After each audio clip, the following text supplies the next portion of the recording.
역대하 1장. 다윗의 아들 솔로몬은 자신의 왕권을 탄탄한 기반 위에 올려놓았다. 또한 주 하나님께서 솔로몬과 함께 계셔서 그를 크게 높여주셨다. 어느 날 솔로몬은 온 이스라엘의 천부장과 백부장들과 재판관들과 지도자들과 각 가문의 족장들을 예루살렘으로 다 불러 모았다. 그런 뒤 솔로몬은 그들을 다 거느리고 기브온에 있는 산당으로 올라갔다. 그곳에는 아직도 하나님의 종 모세가 광야에서 만들었던 하나님의 회막이 그대로 있었다. 하지만 하나님의 궤는 거기에 없었다. 다윗이 하나님의 궤를 기럇 여아림에서 옮겨 예루살렘에 장막을 치고 거기 모셔다 두었기 때문이다. 당시에 기브온의 성막 앞에는 훌의 손자이며 우리의 아들인 부살렐이 만든 번제단 곧 청동제단이 놓여 있었다. 솔로몬은 온 무리를 이끌고 나아가 성막 앞에 놓여 있는 그 청동제단으로 올라가 1,000마리의 짐승을 잡아 주께 번제물로 바쳤다. 그날 밤 하나님께서 솔로몬에게 나타나셔서 말씀하셨다. 내가 너에게 무엇을 이루어 주었으면 좋겠는지 말해보아라. 내가 다 들어주겠다. 솔로몬이 하나님께 대답했다. 주께서는 제 아버지 다윗에게 큰 은혜를 베풀어 주셨고 그 뒤를 이어 제가 왕위에 오르도록 해주셨습니다.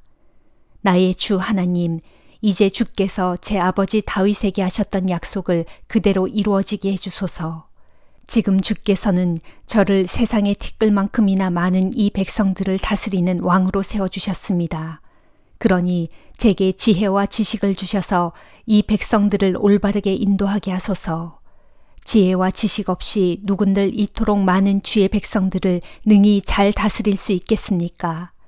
그 말을 듣고 주께서 솔로몬에게 대답하셨다. 그것이 내 마음의 소원이더냐? 내가 재물이나 명예를 구하지 않고 또 내 원수들을 다 멸망시켜 달라거나 오래 살기를 구하지 않고 오직 내가 내게 맡긴 나의 백성들을 잘 다스릴 수 있도록 지혜와 지식을 구하는구나. 그러므로 내가 너에게 지혜와 지식뿐만 아니라 재물과 명예도 함께 주겠다. 내 앞에 어떤 왕도 누리지 못했고 내 뒤에 어떤 왕도 누리지 못할 많은 재물과 큰 명예를 내가 누리게 될 것이다. 그 뒤 솔로몬 왕은 기브온 산당의 성막을 떠나서 예루살렘으로 돌아와 이스라엘을 본격적으로 다스리기 시작했다. 솔로몬 왕이 나라의 모든 전차와 기병을 불러 모으니 전차가 1,400대요 기병이 12,000명에 이르렀다. 왕은 그들을 전차 주둔지가 있는 성읍들에 고루 배치하고 또한 왕이 있는 예루살렘에도 나누어 배치하였다. 당시 솔로몬 왕궁에는 금과 은이 돌처럼 흔했고 예루살렘에서는 백향목이 야산지대의 뽕나무처럼 많았다. 또 솔로몬의 말들은 이집트와 구해에서 수입되었는데 궁중의 무역상들이 값을 주고 그런 데서 말을 사들여왔다. 또 그들은 이집트에서 전차 한 대당 은 600세겔, 말 한 필에 은 150세겔을 주고 이스라엘로 들여왔다. 그들은 이렇게 말과 전차를 들여와서는 헷 족속과 아람 족속의 왕들에게 되팔기도 했다. 요한 1서 1장. 태초부터 있어왔고 우리가 귀로 들었고 눈으로 주목하여 보았으며 손으로 직접 만져본 이것 곧 생명의 말씀에 관해 말하고자 합니다. 그 생명이 몸소 세상에 나타나셨고 그래서 우리는 그 생명을 보았습니다. 본래 그 생명은 아버지 하나님과 함께 계셨는데 이제 우리 앞에 나타나신 바 되었으므로 우리는 그 영원한 생명을 여러분에게 증거하고 전파합니다. 이처럼 우리가 보고 들은 것을 여러분에게 전파하는 것은 여러분도 우리와 함께 서로 교제를 나누도록 하기 위함입니다. 이 같은 우리의 교제에는 아버지 하나님과 그분의 아들 예수 그리스도도 함께 하십니다. 지금 우리가 이 편지를 쓰는 것은 여러분과 더불어 충만한 기쁨을 나누기 위해서입니다. 우리가 예수 그리스도께 직접 들어서 여러분에게 확신 있게 증거하는 것은 이것입니다. 곧 하나님은 빛이시므로 그분 안에는 전혀 어둠이 없다는 사실입니다. 그러므로 우리가 하나님과 교제를 나누고 있다고 말하면서도 여전히 어둠 가운데서 살아가고 있다면 우리는 분명 거짓말을 하고 있는 것이며 진리에 따라 살고 있지 않는 것입니다. 그러나 하나님께서 빛 가운데 계신 것 같이 우리도 빛 가운데서 살아간다면 우리와 하나님 사이에는 서로 참된 교제가 있고 그 결과로 하나님의 아들 예수 그리스도의 피가 우리를 모든 죄에서 깨끗하게 해주십니다. 만일 우리가 죄 없다고 주장한다면 우리는 자신을 스스로 속이고 있는 것이고 우리 안에 진리가 없는 것입니다. 그러나 우리가 죄인임을 인정하고 스스로 죄를 고백하면 하나님께서는 참으로 신실하고 의로우신 분이므로 우리의 죄를 다 용서해 주시고 모든 불의에서 우리를 깨끗하게 해 주실 것입니다. 만일 우리가 죄 지은 일이 없다고 주장한다면 우리는 우리를 죄인으로 여기시는 하나님을 거짓말쟁이로 만드는 것이고 또한 하나님의 말씀이 우리 속에 있지 않습니다. 미가 7장. 아, 참으로 처량하다. 내 신세여. 지금 내 모습은 여름 과일을 모두 따간 후에 무화과 나무같이 앙상하고 포도송이를 모조리 거둔 후에 포도나무같이 엉성해서 내게서는 따먹을 포도 한 송이조차 없고 내가 그토록 먹고 싶은 무화과 첫 열매도 찾아볼 수 없구나. 이와 같이 이 땅에는 신실한 사람들이 다 끊어졌고 정직한 사람들을 도무지 찾아볼 수 없구나. 모두가 남의 피를 보려고 몰래 숨어서 기다리고 모두가 올가미로 자기 이웃을 잡으려고 혈안이 되었구나. 보라, 사람들마다 두 손으로 부지런히 악을 행하고 있다. 관리들은 재물을 탐하고 재판관들은 뇌물을 밝히며 권력자들은 자기들의 악한 마음에 따라 저마다 사리사욕을 채우기 위해 서로 한 통속이 되어 이를 꾸민다. 그렇기에 그들 가운데 가장 선하다는 사람도 찔레마냥 해롭고 가장 정직하다는 사람도 가시 울타리보다 더 못돼 먹었다. 그러므로 마침내 그들의 파수꾼들이 선포한 그날 곧 하나님께서 진노하심으로 심판을 베푸실 그 형벌의 날이 이르렀으니 이제는 그들이 고통스러운 혼란 가운데 빠질 것이다. 참으로 이 세대가 얼마나 악한지 너희는 내 이웃을 믿지 말고 내 친구도 의지하지 말며 내 품속에 안겨있는 아내에게조차도 내 입을 조심하여라. 보라, 아들이 아버지를 깔보고 딸이 어머니에게 대들며 며느리가 시어머니와 다투고 있다. 그러므로 자기 집안 사람들이 바로 자기 원수다. 그러나 나는 오직 주만 바라보고 나를 구원하시는 하나님께 내 모든 소망을 둘 것이니 진실로 나의 하나님께서 내 기도를 들으시고 내게 응답해 주실 것이다. 나의 대적들아, 내가 지금 고난 가운데 있다고 기뻐하지 마라. 나는 넘어져도 다시 일어날 것이고 어둠 속에 앉아 있어도 주께서 나의 빛이 되어 주실 것이다. 내가 주께 죄를 지었으므로 나는 마땅히 그분께서 내게 베푸시는 진노의 형벌을 감당해야 한다. 그러나 심판의 때가 지나면 주께서 나의 사정을 살펴주셔서 나를 위해 변호해 주시고 나의 권리를 찾아주실 것이다. 그리하여 주께서는 나를 흑암의 장소에서 이끌어내시어 밝은 빛이 비치는 광명의 장소에 이르게 하실 것이니 정녕 그날에 내가 주님의 의로우심을 경험하게 될 것이다. 그때에 나의 모든 대적들은 내게 베푸신 주의 크신 구원을 보고 큰 수치에 휩싸일 것이니 그것은 그들이 전에 나를 향해 비웃기를 도대체 내 주 하나님은 어디에 있는 것이냐 하고 말했기 때문이다. 그리하여 그날에 그들은 길바닥에 진흙같이 짓밟히고 말 것이니 내가 그 광경을 나의 두 눈으로 똑똑히 지켜볼 것이다. 오 예루살렘아, 장차 내 성벽이 다시 건축될 날이 이를 것이니 그날에 내 영역은 더욱 넓어질 것이다.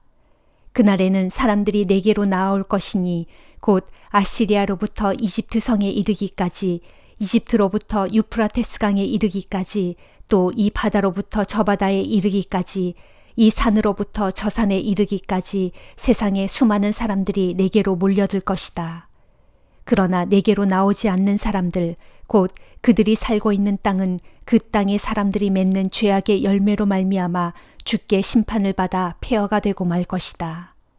오 주여, 주께서 주의 지팡이로 주의 백성을 보살피소서. 갈멜산 산림지대에 외롭게 홀로 살고 있는 주님의 소유인 주의 양떼를 주께서 먹여주소서. 그들을 먹이시되 옛적의 바산과 길르앗의 기름진 초원지대에서 주의 양떼를 먹이셨듯이 오늘날에도 그렇게 이 백성을 풍성히 먹여주소서. 주께서 대답하신다. 너희가 이집트 땅에서 나오던 그날처럼 내가 그들에게 기적을 보여주겠다. 오 주여, 세상 문 나라들이 주님의 그 기적을 보면 제 아무리 강한 나라일지라도 자기들의 세력이 부끄러워 모든 기력을 잃은 채 자기들의 손으로 자신들의 입을 틀어막을 것이고 그들의 귀도 막혀서 아무 소리도 듣지 못할 것입니다. 또 그때에 그들은 뱀처럼 땅의 티끌을 핥을 것이며 땅바닥을 기어다니는 벌레처럼 자기들의 좁은 구멍에서 기어나온 뒤 무서워 벌벌 떨면서 주께로 돌아와 주님을 크게 두려워하며 주 앞에 경배할 것입니다. 오 주여, 주님 같으신 하나님이 온 천지에 또 어디 있겠습니까? 참으로 주께서는 주의 백성의 죄악을 용서해 주시고 주의 소유인 남은 백성의 허물을 사해 주시며 또한 주의 백성을 향해 항상 노여움을 품고 계시지 않으십니다. 그것은 주께서는 참으로 주의 백성을 향해 한결같은 사랑을 베푸시는 분이기 때문입니다. 그러므로 이제 주께서는 다시 한번 우리를 불쌍히 여기시어 우리의 모든 죄악을 발로 짓밟으실 것이고 우리의 모든 허물을 바닷속 깊은 곳에 모조리 던져버리실 것입니다. 정녕 그날에 주께서는 옛적에 우리 조상들에게 맹세하신 대로 야곱의 후손들에게 성실을 베푸시고 아브라함의 후손들에게 한결같은 사랑을 더하여 주실 것입니다.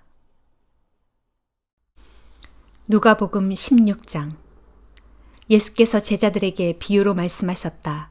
어떤 부자가 있었는데 그는 자기 집 청지기가 정직하지 못하여 주인의 재산을 낭비한다는 소문을 들었다. 주인이 그 청지기를 불러 말했다.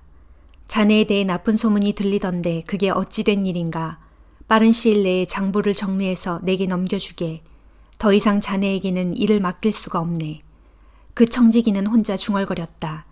주인이 날 쫓아내려 하니 이를 어쩌면 좋단 말인가. 땅을 파자니 힘이 없고 빌어먹자니 창피한 노릇이 아닌가. 옳지, 이렇게 하면 되겠구나. 내가 여기서 떠나더라도 나를 돌보아줄 친구들을 만들어 놓아야겠다. 그래서 그 청지기는 자기 주인에게 빚진 사람들을 하나씩 불러들였다. 그가 첫 번째 사람에게 물었다. 당신은 내 주인에게 얼마나 빚을 졌소? 그 사람이 올리브 기름 100마리입니다 하고 말하자 청지기가 말했다. 자, 당신이 도장 찍은 빈 문서가 여기 있으니 50마리를 빌렸다고 고쳐 쓰시오 하고 말하였다. 청지기가 다른 사람에게 물었다.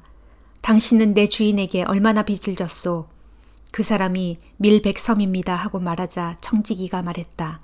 자, 여기 당신의 빈 문서가 있으니 가져다가 80섬이라고 고쳐 쓰시오 하고 말하였다. 주인은 그 청지기가 이처럼 약삭빠르게 행동하는 것을 보고는 오히려 그를 칭찬하였다. 나중을 대비하여 영리하게 처신했기 때문이다. 이처럼 세상 사람들은 자기들 식으로 거래하는 데에는 빛의 자녀들보다 더 영리하게 군다. 그러므로 내가 너희에게 말한다.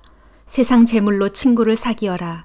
그래서 그 재물이 다 없어지게 될 때 그 친구들로 하여금 너희를 영원한 집으로 맞아들이게 하라.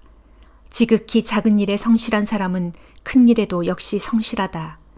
그러나 지극히 작은 일에 정직하지 못한 사람은 큰 일에도 역시 정직하지 못하다. 너희가 세상 재물을 다루는 데에도 성실하지 못하다면 누가 너희에게 하늘의 참된 재물을 믿고 맡기겠느냐. 또 너희가 남의 재산을 다루는 데에도 신실하지 못하다면 누가 너희에게 너희 몫을 떼어주겠느냐. 어느 누구도 두 주인을 동시에 섬길 수 없다.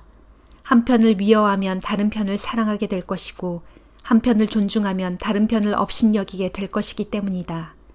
이와 같이 너희는 하나님과 재물을 동시에 주인으로 섬길 수 없다. 이 말씀을 듣고 돈을 좋아하는 바리새파 사람들이 예수를 비웃었다. 예수께서 그들에게 말씀하셨다. 당신들은 사람들의 눈을 의식하여 의로운 채 하고 있소. 그러나 하나님께서는 당신들의 깊은 속마음을 다 알고 계신다오. 사람들에게서 높임을 받는 것들이 하나님 눈에는 가증스럽게 여겨진다오. 세례 요한이 활동하던 때까지는 율법과 예언자들의 시대였소. 그러나 세례 요한 이후로는 하나님 나라의 복음이 널리 전파되고 있으며 모든 사람들이 하나님 나라로 침략해 들어가려고 애쓰고 있소. 하늘과 땅이 사라지지 않는 한 율법의 한 점 한 획도 결코 없어지지 않을 것이요. 누구든지 자기 아내를 버리고 다른 여자와 결혼하면 그 사람은 간음죄를 짓는 것이요. 그리고 남편에게서 버림받은 그 여자와 결혼하는 남자도 간음죄를 짓는 것이요. 예수께서 또 말씀하셨다. 어떤 부자가 있었소. 그 부자는 화려한 옷을 입고 잔치를 벌이며 사치스러운 나날을 보냈소. 그런데 그 부잣집의 대문 앞에는 나사로라고 하는 병든 거지가 상처투성이인 몸으로 부자의 밥상에서 떨어지는 부스러기로 남아 허기를 채우려고 애쓰고 있었소. 그러나 개들이 와서 나사로의 헌대를 핥고 갈 뿐이었소. 때가 되어 거지가 죽자 천사들은 그를 아브라함 품으로 데리고 갔소. 그 부자도 역시 죽어서 땅에 묻혔소. 그 부자는 지옥에서 극심한 고통에 시달리다가 고개를 들어보니 아득히 먼 곳에 거지 나사로가 아브라함의 품에 안겨 있었소. 그래서 그 부자가 크게 소리쳤소. 아브라함 조상이여, 저를 불쌍히 여겨주십시오. 나사로를 이리로 보내어 그 손가락에 물을 찍어 제 혀라도 살짝 적시게 해주십시오. 타오르는 불덩이 속에서 너무나 괴롭습니다. 그러나 아브라함이 그에게 말했소. 안 된다. 생각해 보아라. 너는 살아있을 때 온갖 좋은 것들을 다 가져보았으나 나사로는 온갖 불행을 다 겪었다. 그래서 지금 나사로는 여기서 위로를 받고 있고 너는 거기서 고통을 받고 있는 것이다. 더구나 우리와 너 사이에는 거대한 구덩이가 가로놓여 있어서 여기에서 그리로 건너가고 싶어도 가지 못하고 거기서 이리로 건너오고 싶어도 오지 못한다. 그러자 그 부자가 애원했소. 아브라함 조상님이여, 그러면 제발 부탁합니다. 나사로를 제 아버지의 집으로 보내주십시오. 저에게는 5 형제가 있는데 그들에게 경고하여 그들만큼은 이곳으로 와서 나처럼 고통받는 일이 없도록 해주십시오. 그러자 아브라함이 말했소. 그들에게는 지금 모세와 예언자들이 있으니 언제든지 그들의 말을 들으면 될 것이다. 그 부자가 대답했소. 아닙니다. 아브라함 조상님이여, 그것만으로는 부족합니다. 하지만 누군가 죽은 사람을 그들에게로 보낸다면 그들은 그의 말을 듣고서 회개할 것입니다. 아브라함이 그에게 말하기를 그렇지 않다. 모세와 예언자들의 말을 듣지 않는 사람이라면 설령 죽었던 사람이 살아서 그들에게 돌아간다 할지라도 그들은 여전히 믿지 않을 것이다 하였소. 아멘.